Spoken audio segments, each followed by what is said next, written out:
never get what I really want. I always get a lot of stupid toys or a bicycle or... I just don't understand Christmas, I guess. I like getting presents. It's cozy, nostalgic, and wrapped in twinkling lights. But a Charlie Brown Christmas is a lot stranger and sadder than you. I never eat December snowflakes. I always wait until... Behind the cute animation is a boy who feels hopeless in the happiest season of the year. A pathetic little tree that turns into a symbol of broken self-worth. And a world where kids can be brutally honest. Jazz music sounds like loneliness, and even a dog can accidentally break your heart. As adults, we suddenly recognize ourselves in Charlie Brown. The self-blame, the quiet questions, the feeling of being out of place in a season that demands joy. And once you see these details, you'll never watch this classic the same way again. Now let's dive into 16 classic, strange truths about a Charlie Brown Christmas that you never noticed as a kid. Part 1. The sadness of a boy in the middle of the holidays. How would you like to be the director of our Christmas play? Me? You want me to... It's taking the curl out of my naturally curly hair. Don't... Charlie Brown walks through each scene in his familiar yellow and black striped sweater, but deep inside, he always feels out of place among the lights and music. While all the other kids cheer, joke, and get excited about presents and decorations, the loudest thing he hears is his own sigh. Strangely, that very sadness becomes the heart of the whole special, a Christmas story that dares to begin with melancholy instead of joy. And that feeling of, I don't belong here, keeps returning.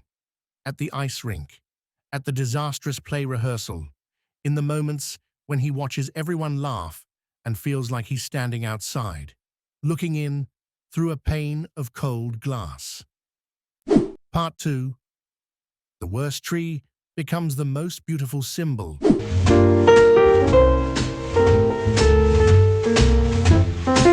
When Charlie Brown chooses that tiny, bare, needle-dropping tree, he knows he'll be mocked, but he still stubbornly carries it home, as if he's carrying his own fragile self-worth along with it. All the ridicule starts up again, just like the many times before when he's been teased.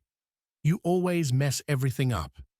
Yet that disaster of a tree ends up becoming a classic symbol of seeing beauty in things that look useless. To him, every falling needle is like another moment he wonders, am I just like this tree, unwanted and unnecessary?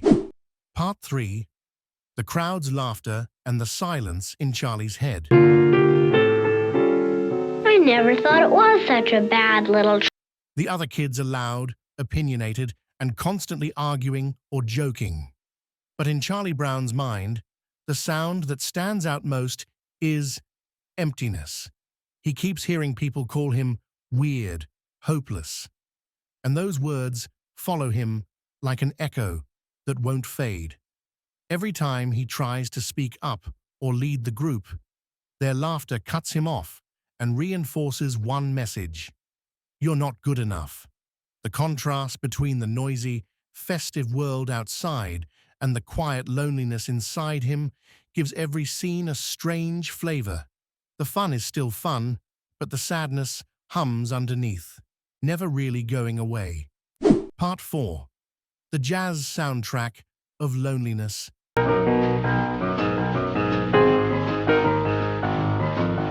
Vince Guaraldi's music drifts in softly, sometimes playful, sometimes like a sigh turned into melody. In scenes where Charlie Brown trudges along, the piano and bass don't try to cover up his sadness. They gently wrap around it. Each recurring music cue becomes an emotional callback.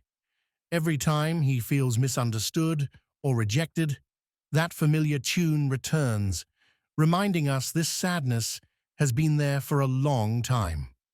In a colorful, animated world, the jazz score feels like the one friend who truly understands him. Part 5. A boy facing commercial Christmas.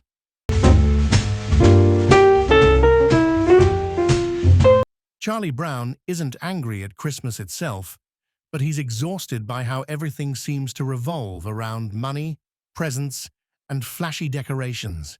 Every time Lucy talks about charging for psychiatric help, every time Snoopy enters a contest to win a prize for Best Decorated Doghouse, he feels pushed farther away from something sacred he can't quite name.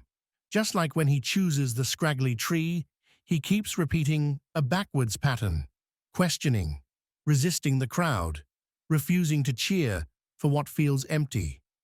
That's a strange truth for a children's Christmas story.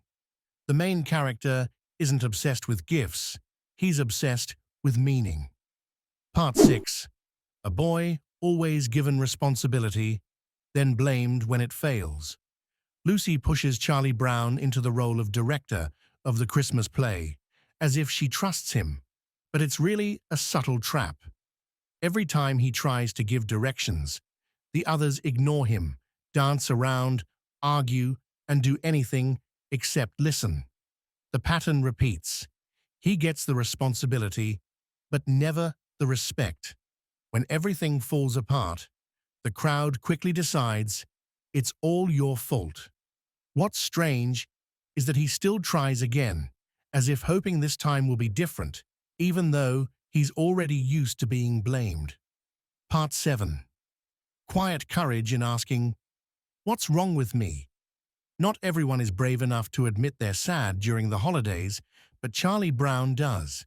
He goes to Lucy for psychiatric help, openly acknowledging his feelings instead of pretending to be cheerful. The question, "Is there something wrong with me?" is like a crack running through the whole story, each time he dares to trust someone a little more. The strange truth is this: a children's special lets its main character face an emotional crisis head-on, no sugarcoating, no avoidance, and treats it as a normal part of being human. Part 8. Linus and the moment he drops his security blanket. Linus, the boy who clings to his blanket like a magic shield, suddenly lets it go when he steps forward to recite the biblical passage. While Charlie Brown wrestles with his fear of being laughed at, Linus temporarily sets aside his own fear to talk about what Christmas is all about. His act of dropping the blanket, then picking it up again afterward, becomes a subtle callback to the idea that everyone has weaknesses, but can still rise above them for a moment. Part 9. Snoopy, the friend who comforts him and also hurts him. Snoopy decorates his doghouse so extravagantly that Charlie Brown feels almost betrayed.